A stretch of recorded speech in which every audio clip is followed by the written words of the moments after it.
Welcome to another episode of the Wholesale Elite Podcast. I am Isham and I am here with my main man, my side dude, Tanner Santucci.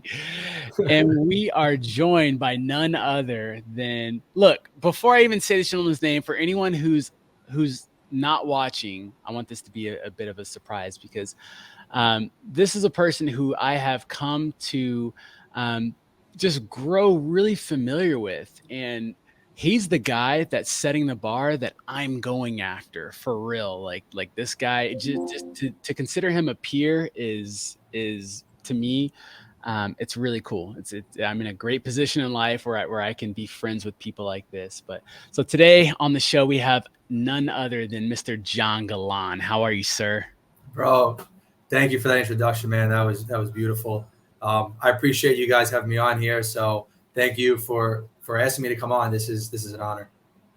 For any of you living under a rock and you don't know John Galan, John's crushing it in wholesaling. He's got a phenomenal story, and I can't wait to dig into it a little more. But more specifically, on our podcast, we like to go mindset, man. So we're not going to talk about a lot of strategies and things on how to do wholesaling, because there's plenty of that kind of stuff out there. We want to get to the nuts and bolts, the most important stuff, to me, in my opinion, which is, what's in between your ears. And so before we dive too deep into the mindset, John, could you give us a little bit of, origin story? Tell us a little bit about yourself. Yeah. So my name's John Galan, as Isham said. I'm originally from Staten Island, and now I live in Manhattan, and I'm wholesaling virtually in the Tampa Bay market. I started college off as an art major. Decided and realized shortly I wasn't going to make any money from that. So switched my major to accounting because I liked math, and I thought accounting was actually math when it's all concepts. I had a teacher in accounting that was just one of those like three teachers that changed your life. So I fell in love with accounting because I fell in love with like my teacher and the way he like made me be the best that I could be, especially in his class. Graduated college, no internships or anything, because I had the first year and a half of college as an art major. Decided to just take the CPA exam, took that, passed that. Then I went to work at a tax recruiting firm. From there, I got my job as an accountant for 4 years. I was a CPA doing taxes and audits and all that fun stuff.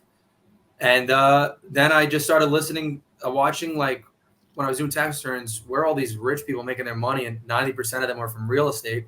So I figured there might be something there. Started diving down the rabbit hole, reading books, listening to podcasts like Bigger Pockets, and not taking any action. So that went on for about like 2.5 years or so.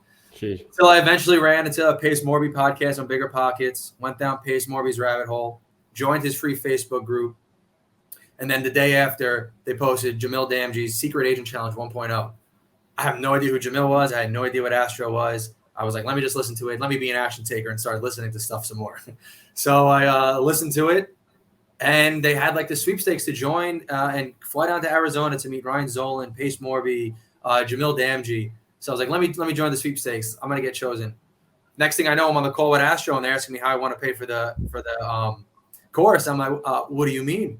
I thought this was the sweepstakes to get flown out to Arizona, but there was something in me that was like, kind of like telling me like, take the course, go into the course, like deep down, like intuition and like my gut was telling me, dude, you want to do that. Like, when like your whole life kind of flashes before your eyes just in like a split second. And my brain went down like, how the hell did I get here? And I thought back how I switched, and everything I just told you, from art to all the way to getting my job to the podcast, all that. I figured, how did I get from here to there? And I was like, this is not a coincidence, because everything that happened in my life literally brought me to this point of me making this decision.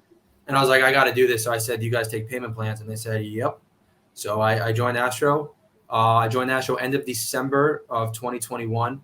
My first time I actually took action was January 24th of 22. And got my first deal done at the end of tax season. I said I wanted to get it done during tax season, and I got it done on April 15th. And then Jamil shaved my beard on stage at Clever Summit. I heard a lot about this beard shaving thing. Yeah. So how did that happen? What was the deal there? On a Tuesday call, I said, hey, man, I'm not shaving my beard till I get my first deal done. And I didn't. And then he goes, if you get your first deal on Wholesale Hotline, They almost bought a deal for me, Pace and Jamil. And they said, if we get this done, we're going to bring him on stage and we're going to shave his beard because I get it done before tax season or before Clever Summit. So then that became a thing. And Jamil's like, I'm serious. Like, I'm looking for a barber. So all you have to do is get this done. And I'm like, oh, shit, I got to get this done. Like, this is a real thing. So a week before Clever Summit, I still had knocked on the deal done. And I'm like, this is crunch time. Like, I can't. He made a YouTube short about saying, if you're not here, you're missing this man get shaved on stage. And I'm like, I can't make Jamil look like a liar. It's already all over the internet. So I started waking up an hour earlier at 4, and I would start working from 4 in the morning till about 10 o'clock at night, because I was doing 4 hours of real estate and then 12 hours of like accounting. And one day an Astro student brought me a deal, and I had a feeling, I was like, I'm working this one. And I was able to get a buyer that same week, and I got everything assigned and EMD in on April 15th. So then I got it shaved. That's incredible. Cool. It's amazing what happens to us when we're put under pressure. You know, they say pressure creates diamonds, right? And that's, man, how fascinating. So January, and pressure makes you get intentional. Because if you're under pressure on something, you're like, okay, do I really want to do this or do I not really want to do this? Mm-hmm. Because if I don't, then this is what's going to show me. If I don't, if I do, then, well, this is where every action I take has to be towards that end goal. Otherwise, it's just not going to happen. That's good. You know, so you've mentioned Astro. We've mentioned it on some previous recordings. I'm not sure which number this one's going to be when we roll out. But wait, can you talk just a little bit about Astro? I know it's not really a commercial or anything for us to do here, but just to fill in people that keep hearing about Astro. Yeah, I mean, if you're not watching, I'm literally wearing an Astro hat. Astro flipping is Jamil Damji's mentorship. It teaches you how to wholesale, how to micro flip, which is just being the middleman of 2 other wholesalers. And it literally just teaches you how to wholesale from like a very basic level to even an advanced level, like if you go to the mastermind. That's all it is. And I know a lot of people are like, oh, I'm never going to join a mentorship. And I was one of those people. Sure. And I'm not telling you like join Astro, but I'm saying like if you're thinking of joining a mentorship, or if you're thinking of getting into real estate and you know you need help and YouTube's not doing it for you and you want to learn correctly and join a big community, I highly recommend going towards a mentorship, whether it be, anybody you resonate with. It doesn't have to be like Astro flipping and Jamil Damji. It could be like anybody you resonate with. Because like you look at it like this, you're making an investment in yourself, right? Like, yeah, it wasn't like super cheap, but neither was the CPA materials. Like I paid $7,000 for CPA materials, and I only had them for 18 months. Once I passed my test, I was it. I've also access to them. I mean, yeah, I kept the books, but the books get renewed every like quarter because they're constantly updating it with new stuff, with tax codes and everything. So what, $7,000 to take an exam that makes me maybe $90,000 a year in the beginning, right? Or I pay maybe $7,000 to make maybe $90,000 a month. Like, and I have access to people that are doing it. I have access to experience and always coaching calls. So like, that's what I'm super now into mentorships. I just joined another one for a life coach because I needed help managing my life. So I just joined Tanya Oliver's Ultimate Achievers Academy because I needed to know how to structure my day, because I was literally in a fog every single day because I was working so hard. Like I would barely talk to my girlfriend, and we lived together. I'm always staring at the screen. I was just like, my mom would tell me something and I'd forget the next day. And she'd be like, oh, did you do this? I'm like, oh, shit, totally forgot you told me something. And I didn't like that. So I was like, I need to get organized. I need to organize my life, or else I'm going to be one of those divorced entrepreneurs that, I might be happy, but also a lot of times probably not, because I'm lonely. So I didn't want that to happen. Man, well, I'll tell you this much. If you guys, can't tell by now, John's got a lot of energy. And I'm curious to know, you were a CPA at one time. When I think of CPAs, I think of just these kind of boring, nerdy guys. Were you always this I don't want to say aggressive, but you know what I mean? Like, were you always this much of a hard charger? Yes. I mean, you might say aggressive. When I was a kid, you'd call it annoying. So I was always like high energy, like always moving. I mean, even during tax season when I'm there, I'm singing like Dominic the Donkey in the back of the office and like I sometimes I couldn't stop talking, and I'd be like, man, I can't sit here anymore. And I didn't even have a standing desk there, so I had to go take a walk, and I'd walk up and down the building. Like literally, I'd walk 17 flights just to like move. So like I always like I liked talking to people. I liked just not literally sitting on a desk and just punching in numbers. Absolutely. So I quickly realized accounting was not for me. When so when you left accounting, I remember you went full time fairly recently. You know, Yeah. you fired your boss, and you know, you're now a full time real estate investor. Yes, How's sir. that been going? It's been going great. I mean, so I quit my job. My last day working was June 23rd. And I had just come back from the mastermind too. And before that, I had not got another deal done since that April 15th deal. So like after that was done, I was like, do I do direct to seller? Do I do multifamily? Do I do single family? Do I pick one market? Do I do multiple markets? Do I do agent outreach and wholesaler outreach? Like, what do I do? Like, I was all over the place and I was feeling lost. And but I didn't quit. I kept going with it. I kept, falling forward. And then I went to the mastermind, which was a perfect thing because everything I had thought I wanted to do was confirmed there. And then there I had a one-on-one with Jamil, and I told him my plan for going forward, and he agreed with it, which is strictly do agent outreach, get louder, get on social media, get louder in the Astro community, and only focus on one market, which I started doing. And right after the mastermind, that next month, I was able to close 5 deals. So I didn't get a deal done from April. I knew I was quitting in May. I gave my boss a 2-month notice, and I didn't get a deal done again. And slowly, some part of my brain was like, hey, man, you don't really know exactly what you're doing yet, and you're quitting your job, and you haven't got another deal since April. You sure you want to do this? And then I kind of sat down, and I'm like, 100% I want to do this. I feel like this is a test. This is a test from God just saying, like, how bad do you want it? Do you really have faith in yourself? Because I'm going to see if you have faith in yourself by keeping you dry until you go full time. And that's what happened. And then 2 weeks later, I get like, I think I got like 3 deals assigned. So it was like, just I had all the faith in the world in myself. That's incredible. Let's talk mindset, man, because at some point, you know, I don't know if you were a CPA reading Think and Grow Rich and Yeah. stuff like that, or when did that happen and how did that happen? How did you, you know, switch your mindset from one of an employee to where you are right now?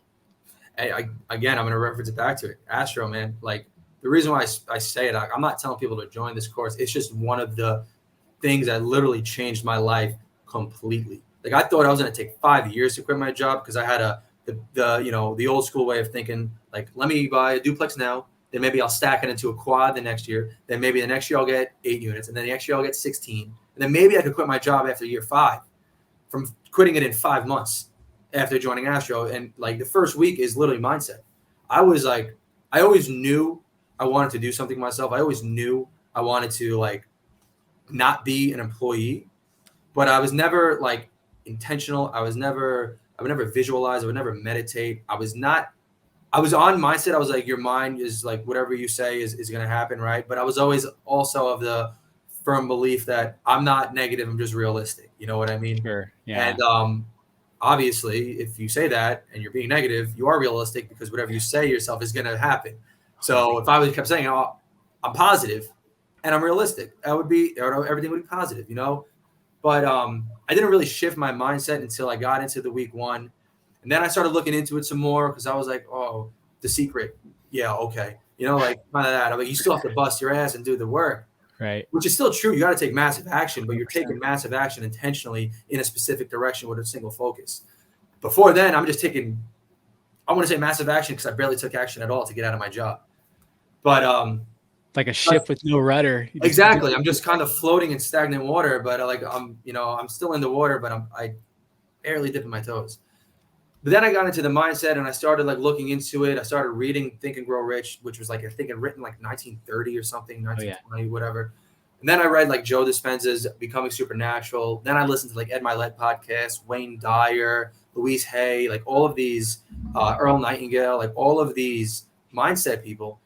And they all start saying the same thing. And I'm like, so if Napoleon said this in 1930, and then like Wayne saying this in 1990, and then Dispenza saying this in 2022, and then you got Hal Elrod saying the same thing, and you got all Ed Milet, all of these people.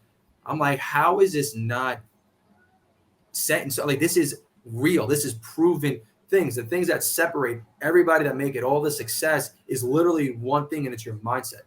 Other than that, that's the only thing that separates us. That's what separates us from animals, from monkeys, right? Is the ability to control our mind and have self-control and self-awareness, and to have thoughts, like thoughts that we could act on. Like that's what's really separating us from the animalistic nature that we, as humans have. So were you always a reader? No. Asper's kind of the change of the mindset's what got you into reading? Before I started getting into mindset, the only books I ever read were my accounting textbook in college and my CPA textbooks. Other than that, I didn't read a book. Interesting. And how many books have you read now? Right now, I think I've read, like 8. I was like, he's got to count his bookshelf. I'm looking at, because I have a stack of books I haven't read yet that I wanted, and I have a stack of books that I've already completed. Gotcha. I keep these behind me so people think I've read them all. It makes you look like, right? He's like, damn, he read a lot of books. John looks like a designer with all the bags in the back. I know, right? This is my side hustle. That's right. That's right. And I sell them on the streets of New York City. John, what is a book that you've referred the most to other people, and why? I think there's 2 books. Well, there's 2 books I haven't read yet that I'm probably going to refer to more than anyone, but those are 2 podcasts right now and these 2 people wrote books. So Ed Milet, both. One of them is Colin O'Brady. Watch that episode. And then his book's called The 12-Hour Walk. I haven't read that yet, but probably one of the best podcasts I've ever heard, ever. Really? And then the other one is Tom McCarthy on Ed Milet. And he wrote a book called The Breakthrough Code, which is my next book. And he's all about your subconscious becoming your superconscious. That was another mind-bending podcast. But the other books are either Becoming Supernatural by Joe Dispenza and The Miracle Morning by Hal Elrod. So you went from no books to now you're just naming off all of Barnes & Noble. So pretty much, yeah. Yeah. All I read now is, I don't even read real estate books. All I read is mindset books. Like right now I'm reading The Law of Success by Napoleon Hill. So how has that affected you? Like how has that affected your business, your change of mindset then? It's affected my business and my personal life. So like my business has been like, I'm super intentional in my business. And if I ever hit like a rough patch or a defeat or like just like a slow, dry patch, I'm like, cool, let's go. Cause I know something great's happening at the end of this. So let me just keep pushing through. Cause this is now a learning moment. So let me see, where am I going wrong, and look at it like that. Not like, why is this happening to me? Like where do I need to improve my efforts so I could then come out of this even better than I was when I got into this? So like now I'm thinking like that, and being intentional with everything I'm doing. And then also like meditating every single morning. And then personal life, like, and I tell Jamil this like every single like day. I'll just shoot him a text sometimes and I'll be like, dude, this is the most at peace I've ever been in my life, like ever. Like I'm genuinely just so happy all the time. Like, yeah, I could be super stressed. Like I'm a little, like right now I'm very like not overwhelmed, but like at the point where, because I just I'm building a team now and still managing my outreach and like, have other people now depending. So there's a lot going on and we're in a shifting market. So there's a lot that I have to focus on and figure out. And if it wasn't for the mindset that I've accumulated over these past few months, like I would have been burnt out. I probably would have quit by now. So what form of meditation do you do? So I usually, on a perfect day, I'll wake up in the morning. I wake up at 4 a.m. I'll do some like breathing exercises. Then I'll journal. And then I will do, my first meditation in the morning is I'll just keep my hand over my heart and like I'll feel like my heart beating, and then I'll just like visualize my heart beating and feel the space around my heart. So and then I feel like myself breathing through my heart, not through my lungs. And then I just focus on something. Like I usually focus on like my grandma, because she's like the last grandparent I have and like, means the world to me. So I'll just visualize myself just like hanging out with her, giving her a hug, taking a walk with her, just hanging out and just like feel that immense love that I have. And then it just like, I feel my heart swell up, and then I just like release it. And then I start visualizing on what do I want to accomplish right now? Maybe I don't visualize super long-term. Maybe there's something I want to accomplish in the next 90 days. And I just visualize that happening, and also visualize the process of me going through those 90 days and it actually happening and feeling what it would feel like. So I do that in the morning.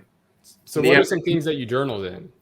So journal, I'll go like, I'll talk about what I did yesterday sometimes, or if I am feeling a certain way, like, hey, I'm really struggling with this, and that, or this happened yesterday, it was a great day, or I just canceled this contract, this is why. So I'll just journal whatever on my mind, or sometimes I'll do like little exercises. Like 2 days ago, I just did the 7 levels of why, and I mean that took me like an hour. Like that was a lot more difficult than I thought it was going to be, because you got to really dig deep and like. Yep. Yeah, once you start getting 5 and 6, it's like, oh my God. I'm like, what do I say now? I feel like I want to repeat myself. So I just like, I'd be like, why? Why is this important? And I'm just like sitting there like this. And I'm like, shit. And then it took me like an hour, but it was a very powerful exercise. Can you break down really quick for the listeners that aren't familiar how the 7 levels of why work? Yeah. So you start off, you're like, what do you want to accomplish, or what's important to you? So you start off with what? You say what's important to you. And then the next question you ask yourself, well, why is that important to you? Then you answer that. Then well, why is that important to you? And you keep going until you hit 7. Sounds way easier than it does. And then you read, then you go back and you read what's important to me, and then you read your last why, and you're like, holy crap. I didn't know about that last part. That's new to me. Because you skip the steps, and you're like, because that's really the root of everything. Like that is important to me because of that. That's insight. Let me ask, what's the greatest lesson that you've learned so far in real estate? That's a really good question. The greatest lesson I learned is you're gonna make more mistakes than you're going to be successful. So like if I send out 100 offers, I'm only gonna maybe get 3 of those, right? So you just got to be persistent and consistent. So you got to learn how to deal with rejection. If you could really learn how to deal with rejection and still keep coming every single day, you're going to eventually obtain success. So persistence and consistency. And that just goes not even just in real estate, it goes anywhere, for anything in life. Like absolutely anything. Absolutely. How does one learn to deal with rejection? I think you have to first you have to have a really strong internal environment, like really get deep down, like you know what you want, you know what you're doing, right? And then you also have to just have that strong mindset, like I know it's going to happen, right? So when I get rejected, well, why did I get rejected? What was the reasoning for it? And then just roll with the punches. I mean, you're not like when you go and ask out a girl, right? Like they're not always going to say yes. And when you get rejected from a girl, are you never going to ask another girl out again? Or if you're a girl, or if you ask out a guy, or anybody you like, and they say no, well, you're just gonna stop. No, because we deal with rejection our whole lives, right? We've always been our parents might reject, like we're young, we want cookies. No, you can't have dessert till you eat your broccoli. So like you've been dealing with rejection your whole life, and we've managed, right? So it's like, why all of a sudden, once you get that first rejection, it's kind of like a relief, because you're like, yes, okay, so I've seen what it's like. It's not as bad as I thought. Like people, like I'm afraid to jump in the water, is like because it's freezing cold, right? And then you jump in, you're like, actually, it's not that cold. Now that I thought of it, it was colder staring at it than was actually being in it. For sure. So I just think if you're just like, I know what I want to do and why I'm doing this. So like every no gets me one step closer to a yes. If you have that mindset, then rejection is just something that you have to go through, because that's what it is. You have to go through rejection in order to get to be successful. That's just at the end of the day. Like I think Denzel Washington said, if you're not failing, it means you're not even trying. Because to get something you've never had, you have to do something you've never done. So when you got into the business, though, did you already have that mindset in terms of rejection, like looked at it that in your perspective that you have now, or was it more of a thing that you had to learn from being in the business? I mean, I knew like this was, I felt once I joined Astro, like, and I started understanding wholesaling, I felt like a missing piece kind of just get put in place. So I knew for a fact that this is what I needed to do to obtain what I wanted to obtain at the end of my life. So, so once I felt that, I was like, I know this is where I got to be. Like, I just felt it. Right. So I was like, I'm going to be fine with rejection. I know it's going to happen, because we're always taught that. But when you first get the rejections and you get lots of them, you're like, shit, actually, this one hurts a little bit. But then you're like, okay, but why am I doing this? Okay, this is why. So let me just keep going. And then you get rejected again, and you're like, oh, man, that stinks a little bit, but okay, let me just keep going. And then you just keep going. You just develop that. And then every no is just like, instead of it smacking you in the face, it just glances off you. You know what I mean? Yeah. So then you just wipe it off and you just keep going.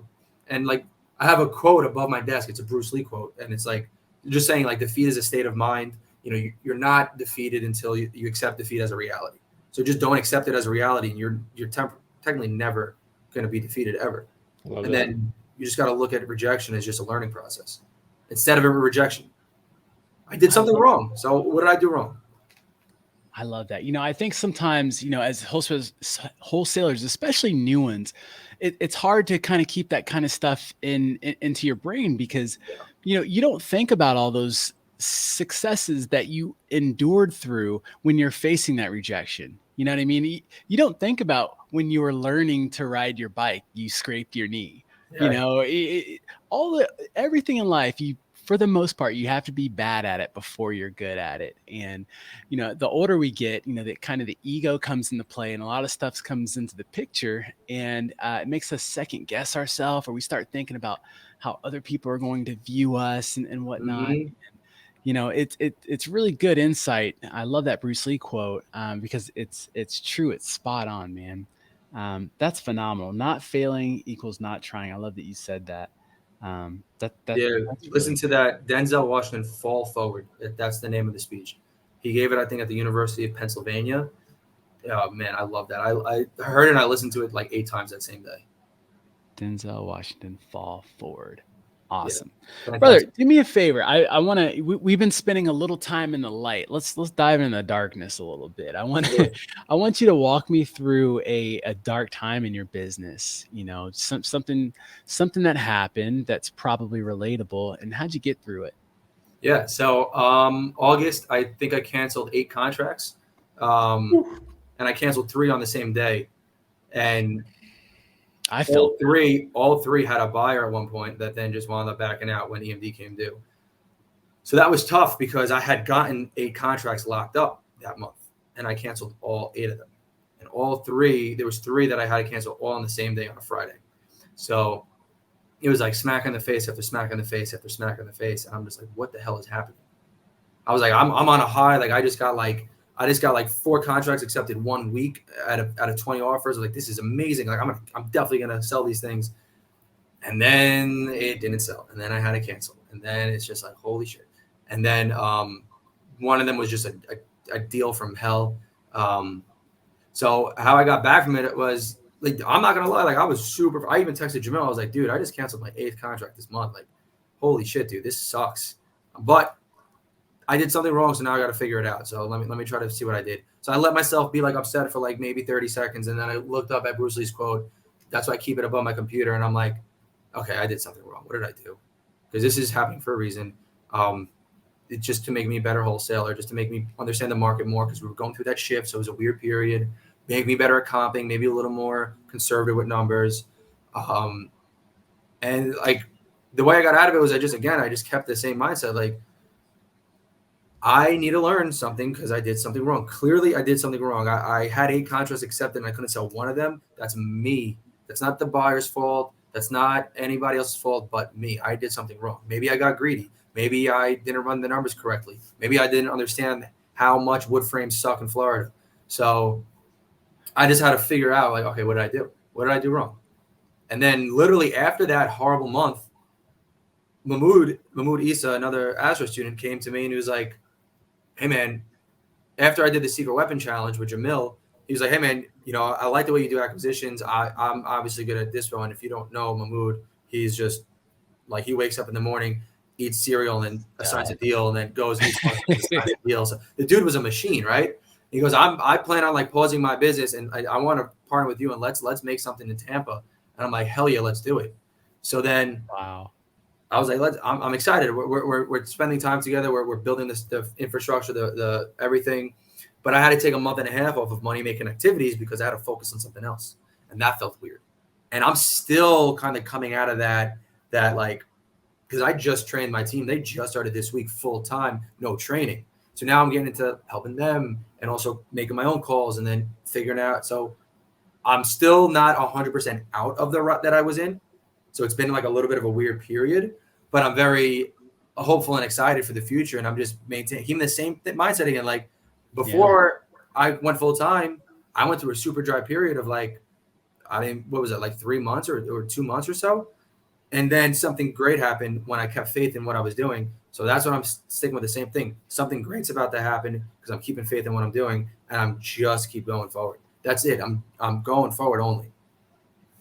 Incredible. Do you see it as like the momentum, right? Because that gets talked about a lot. And like for me, like Isham knows this, like if I don't work one day, like it feels hard almost the next day to even kick back and get going 100%. back into the rhythm of things. So I can't even imagine a month and a half off. Dude, was that when you started getting back into it from a month and a half? I mean, how did that work essentially? Because I mean, like when you say you took a month and a half off, was that literally no calling, no work? No. I still, because I would wake up every morning with like 75 follow-ups because I was crazy with my follow-up game, and I would do them, and I would try to do them all before, like, because then me and Mahmoud would be on like 11 o'clock. We'd be on a Zoom and we'd start hammering away, like building the systems, building the workflow, and everything, getting everything set up for the team, and making sure all of our T's were crossed and I's dotted. So when they started, we look very organized and we're good to go, and we have everything,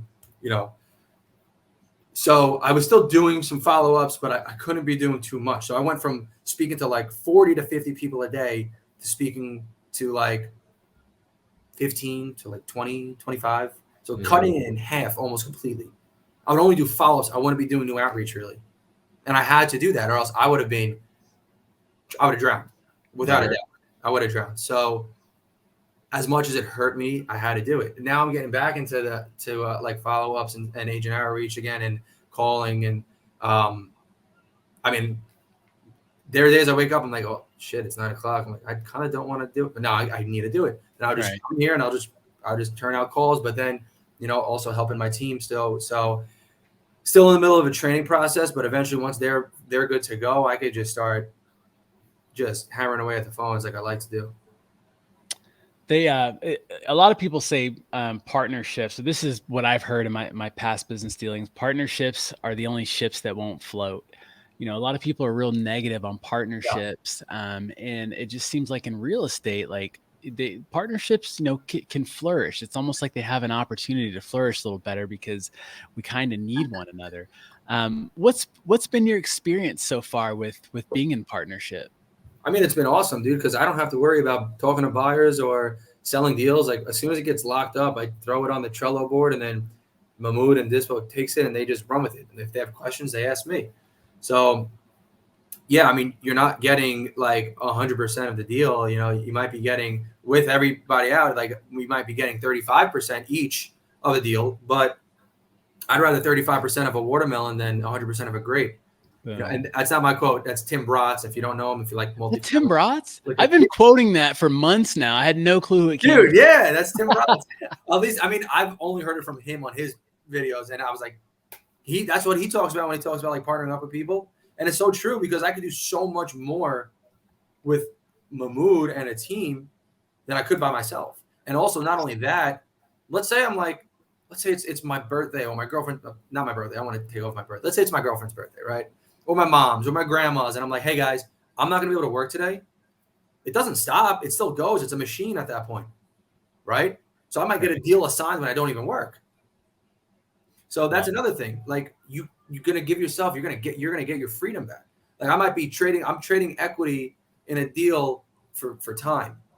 I'd make that trade every single day. Absolutely. So dude, I mean, you're moving now, you've got good momentum, even though, you're building the momentum back up, but it's not going to take obviously long. And then whenever you get to the space where things are jiving, you're going to be way, faster than where you were before. Would you like, let me ask it this way. Do you have any specific goals in the near future that you're trying to achieve? Near future, like what, like 90 days, a year? Yeah, let's say in the next year. In the next year, I have my 2 acts. I still have their W-2. I plan to have them quit their jobs by making enough money for them to quit their jobs. In the next year, we plan to have the business make a little over $1 million gross sales. We plan to get 500,000 in the next 90 days. That's our goal. Our 90-day goal is 500 grand in assignment fees gross, and both of our acts quitting their W-2 jobs. That's awesome. That's the 90-day goal. And then at the year mark, I want the company to be a machine to where I wake up one day and I'm like, hey guys, I'm going to go walk for 12 hours. And if you watch that podcast, you'll see what I'm talking about. Okay. Go walk for 12 hours. My phone's not going to be on me or anything. Crush it. I'll talk to you guys tomorrow.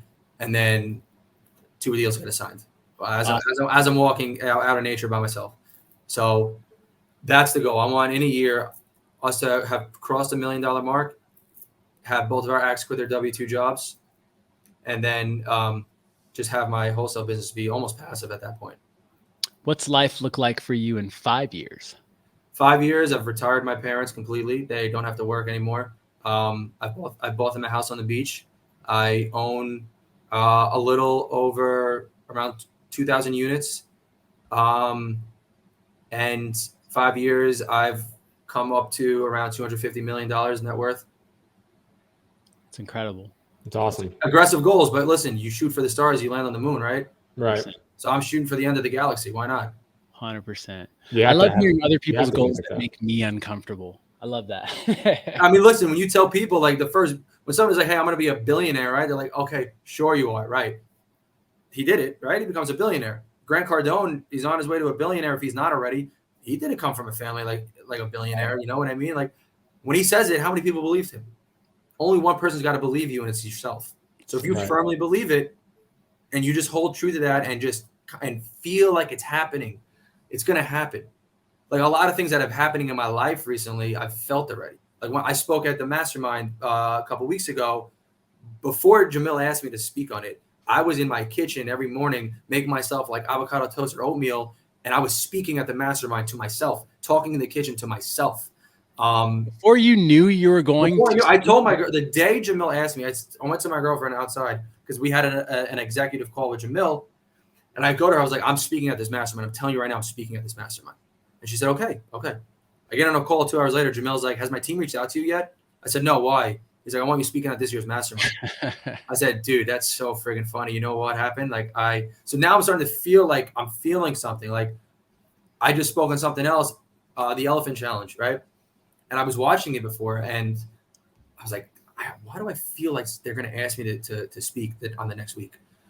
2 hours later, I get a call from Chris James, one of the hosts of the accountability call. He goes, hey, man, do you want to speak on the Elephant Challenge about your process in 2 weeks? I'm like, dude, so funny. I had a feeling you were going to ask me that question. Don't ask me how, but I just had a feeling. So you get intentional about it. And not only that, like I don't just think like I'm going to do this. No. I literally talk to myself. Like I have, like if you watch me out of the window, if you're my neighbor, you'd probably think I'm crazy because I'm spreading it out, just talking to myself and shut my eyes. But it works because I feel it. I feel what it's like to have that accomplished. When I had my beard shaved, I felt it. I felt the razor on my face before it even happened. It hurt more in real life than it did in my imagination because it was a dry razor. I thought he was going to like literally clean shave me, but dude, it's going to happen. It's like they straight up dry shaved you with a full beard? Like a razor. They just did like they were cutting my hair. I literally thought the guy was gonna bring out like that just popped out a box cutter. Yeah. All right, let's get it going. Yeah, I'm like shit, this hurts. Yeah. It didn't even give me an aftershave. That's wild.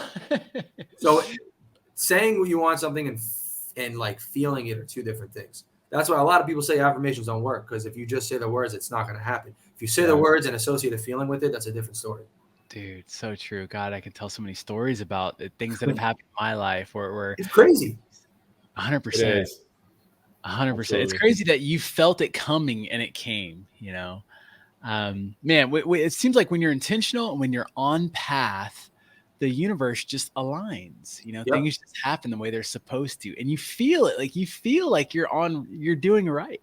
And you can also feel when you're off path, you know, that's when the anxiety comes in, the nerves and all that stuff. Man, that's awesome. Let me ask you, John Galan, what is your superpower? Oof. You know, it's so funny. Another thing, dude, we literally were talking about this at the Airbnb and the mastermind. People were talking about their superpowers. And I was like, I don't even know what my superpower is. Like, I know when you know, right? Like, I don't know really what my superpower is. What I think it is just, I think I pick things up really quickly, and then I'm able to explain it to people very easily and have people understand things that maybe took them a while longer. So I think I'm really good at teaching people, or I think that's it. To be honest with you, I haven't really figured it out. Yeah, I haven't really figured it out. I mean, just from my observation of you, you're 100% a giver. Like, you really, really are a giver on another level where most people would make excuses. You make it happen. Like where most people say like, no, I can't call you now. I'm too busy. You'll answer your phone. I try, because I know there are going to be people listening to this like, oh, he hasn't answered my phone yet. Like, I still got like 200 messages I got to go through on text messages alone. I try when I'm not super overwhelmed with, like, when you're in an airplane, right? You have to put your mask on first before you help the person next to you. When my mask is on, I'll answer my phone all the time. But when my mask is dangling off and I'm trying to pull it tighter, I can't answer my phone right now. And right now, just on where I'm at, building everything up, my mask isn't fully on yet. So when people call, hey, you got time for a 5-minute conversation, I might not answer that text message for 5 days later when I like, shit, I forgot to answer that guy. Yep. But when I'm in person or if we're on a call together, it's a different story. You have my full attention. So, I love helping people. I mean, my main goal is my purpose. I believe my purpose in life is to change the poverty line in the world. And the way I'm going to do that is by teaching financial literacy to underprivileged neighborhoods, building schools there, and having those schools reinvest into those communities. And eventually, the stat I care about is not crime went down, drugs went down, all this stuff. It's 90%, 95% of the residents of that community that were there before my school came to that community are still residents of the community now that is flourishing. So like, that's what I want to do, and teach them mindset, teach them real estate, teach them all this stuff. And I just have a huge vision and a goal. And that's why I don't ever quit, because if I quit on myself, it's not myself. I'm quitting on all the thousands or hundreds, thousands or millions of lives that I plan on changing by me accomplishing my goal. And one of my 7 levels of why was like, why do I want to do this is to show people like money's made up, society's made up. Like, this is all made up shit. You realize that, right? Like, the world we live in is literally made up by us over the years, right? 100%. What is money but paper? Like, why are we suffering, and why is there like a division of like comfortability and like in life because we don't have this green paper, right? It's just made up shit. Everything is. So like, when I need to accomplish everything I want to accomplish at such a high level to be able to show other people, like, you could literally do whatever you want. Like, we're living in a made up world. Don't limit yourself for no reason. So then eventually everybody could achieve what they want, because everybody got a purpose on this planet, right? And if everybody knew what their purpose was, the planet would be heaven. It would be heaven, because we would all be doing something we're supposed to do to better this earth, right? But 99% of people don't know they have a purpose, don't care to find out they have a purpose, or don't think they could obtain their purpose. That's why only certain people are changing the world, and that's why certain things or shifts are happening. But if everybody figured out what their purpose on this planet was, we would literally be living in bliss and peace. So my goal is to show people, find your purpose, accomplish your purpose, just like I did. It's possible, and this is how you do it. What is your purpose? My purpose is to literally, like, all those neighborhoods that are like impoverished and underprivileged, where once they get gentrified, like, everybody gets forced out of their apartments and where they've been living their whole lives, right? I'm trying to eliminate. I want to literally teach those communities only, because everybody else has the opportunities and has the chances in life to accomplish what they want, right? Or at least have an idea or get a good paying job without struggling so much. So I want to try to eliminate that struggle over there, and literally, like I said, rebuild the communities without gentrifying it and forcing people out of their places, and teaching them how to, if they want to do a business, all right, cool, I'll invest in your business. Let's go. Bring it to me. Bring it to my school. Teach them the literacy, because you don't know about taxes and stuff until you're in it, right? You don't know about anything really that you're supposed to benefit you, except like, do I care about the Canterbury Tales now? No, but I learned it in high school, but I didn't learn how to balance a checkbook. So I'm teaching everything from mindset, which is the most important thing in the world, to financial literacy, and to just don't give up on your purpose or your dreams. And I want to create 10,000 millionaires from these underprivileged neighborhoods, so it could have the trickle effect, so that they could go ahead and not me personally changing the poverty line in the world, but me being the kind of the like the starter that gives it the push, and then everybody else it spider effects, like spider web, and then it just changes. Because there's enough money in the world for everybody to be rich, to everybody to be millionaires.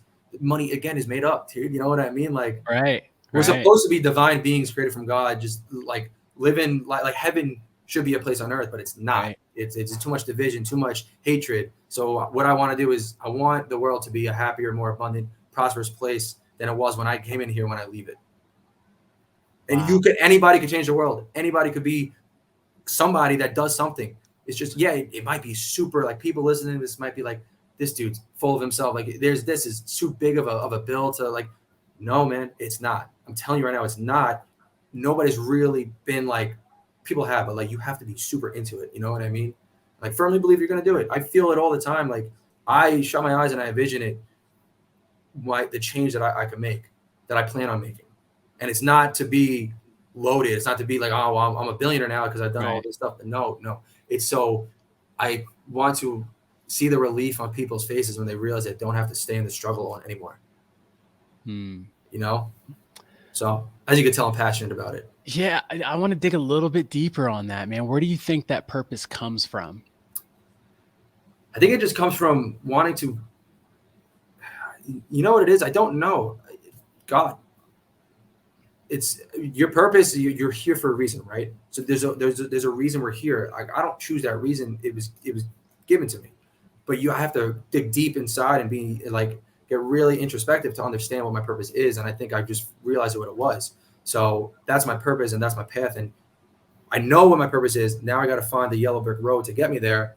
And I found it through real estate. That's incredible, man. Tanner and I were just talking the other day, and we were saying, you know, what's funny is out of all the things that we've done in life, looking back, this is the only thing that it's not that quitting isn't an option. It's not even there. Like, it's not, you know what I mean? Like, it really isn't an option. It's not that it's an option that I don't want to pick. It really isn't. It doesn't exist. Right. It's like people like, you're like, oh, that sucks. Oh man, why don't you just go get a job? What, dude? I'd rather get kicked in the nuts a million times from real estate than, you know, putting on golden handcuffs again. Yep. Yeah, there's no quit.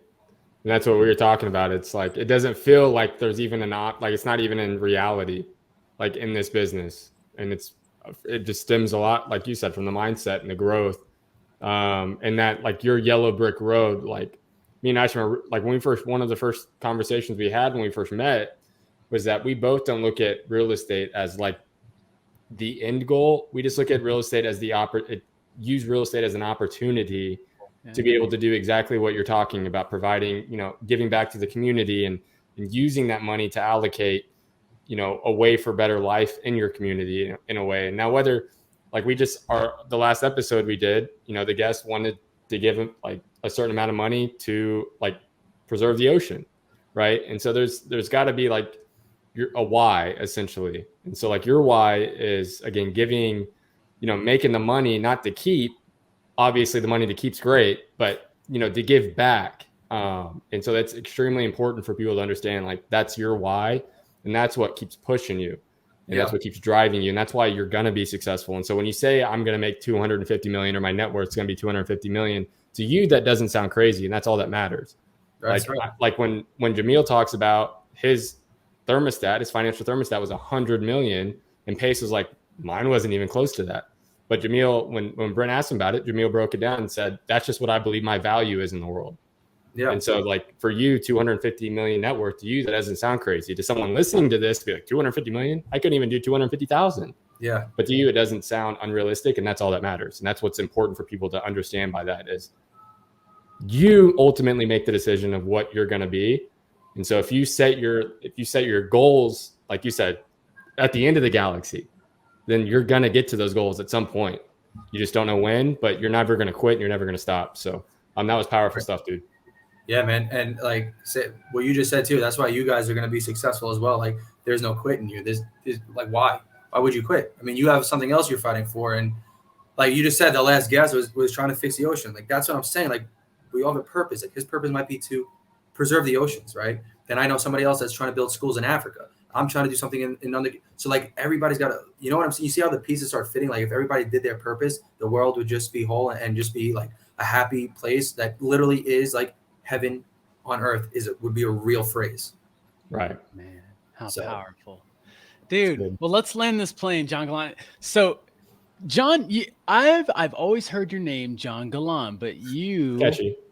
Yeah, well, you said it differently. So obviously, I've been saying it wrong.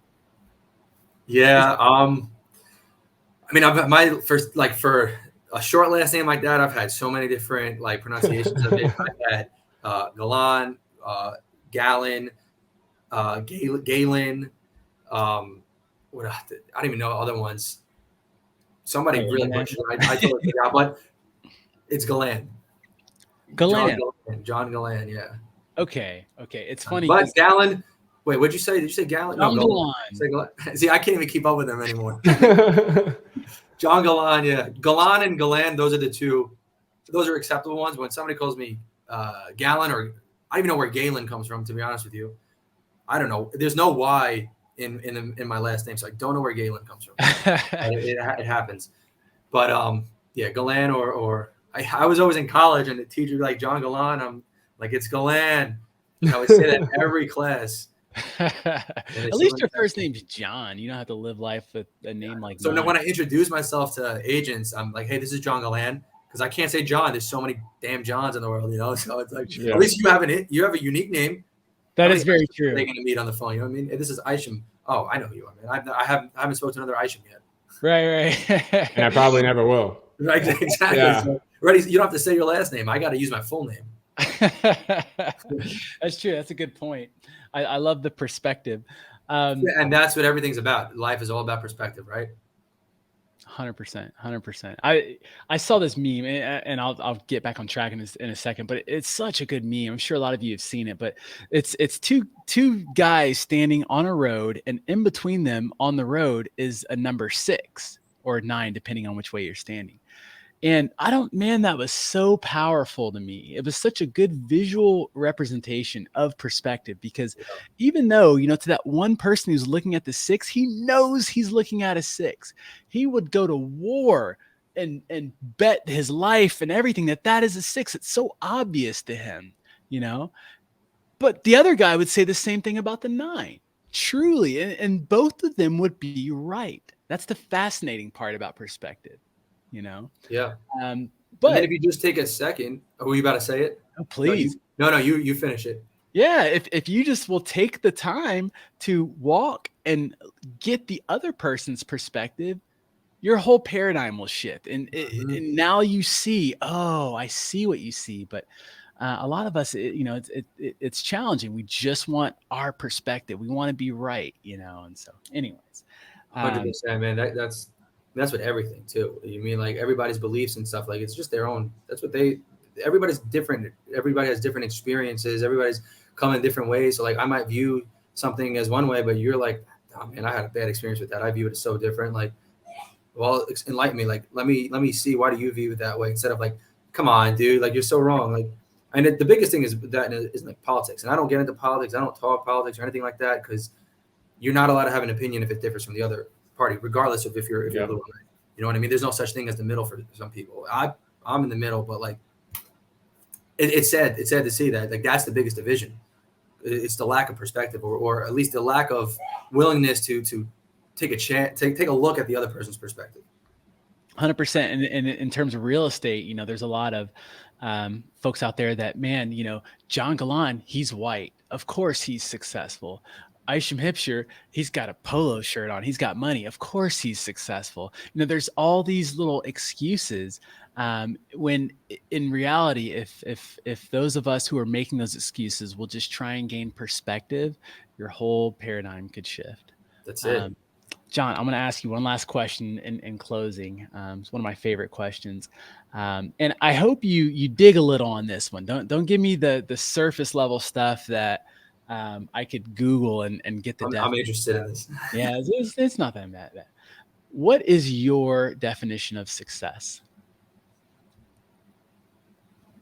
My definition of success, I've actually never thought of that before.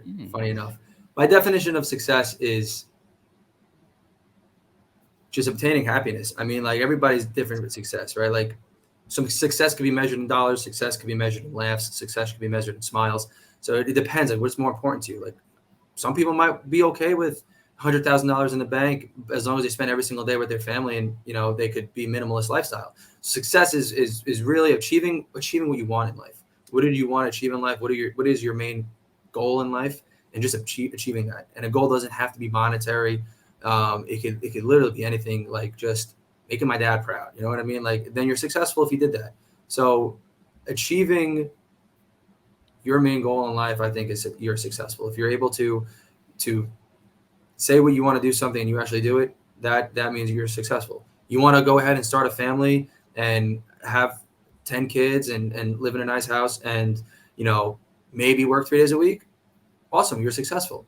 If you're able to get it, you're successful. So I think success is literally should be defined as achieving your goal and just being happy. I love that, dude. When you said success is happiness, I got chicken skin. Chicken skin. I love that, and that's so good, and it's so true. I heard that before. Somebody said on a podcast, success should be measured in smiles. And I mean, like, think about it. You have all the money in the world, but you don't have any smiles around you. You're going to be sad. It's not. You might be successful in society's eyes, but you're not going to be successful in your own eyes because you're just going to be miserable. So success is the balance. Absolutely. Man, John Galan, thank you. John Galan. There you go. Galan. Thank you so much for your time, brother. I mean, this has been incredible. And for any of you who are like, look, that was great. The mindset stuff's awesome. But give me the tacticals. I will say, like, Google John Galan. Dang it, bro. I'm so used to saying it. You can still say Galan. All right. Yeah. So Google John Galan, Galan. You're going to find all kinds of good stuff for sure. Definitely go on the socials. John, yes. Where can people find you? What markets are you in? How can people get in touch with you? Yeah, Tampa Bay is where my primary market. So like Hillsborough and Pinellas counties. And I also have buyers in Orlando and Polk County. So if you want to send a deal, if you want me to sell one of your deals, you could send it to snapflipoverflow@gmail. So snap SNAP FLIPOVERFLOW@gmail.com. I love it. Email designated strictly from microflips and co-wholesales. And if you want to, I do put out content now. I'm doing a 90-day challenge for myself where I have to post on my Instagram every day for 90 days. Today is currently day 19. So if you want to, go follow the journey. I put up real estate tips on there, mindset tips on there.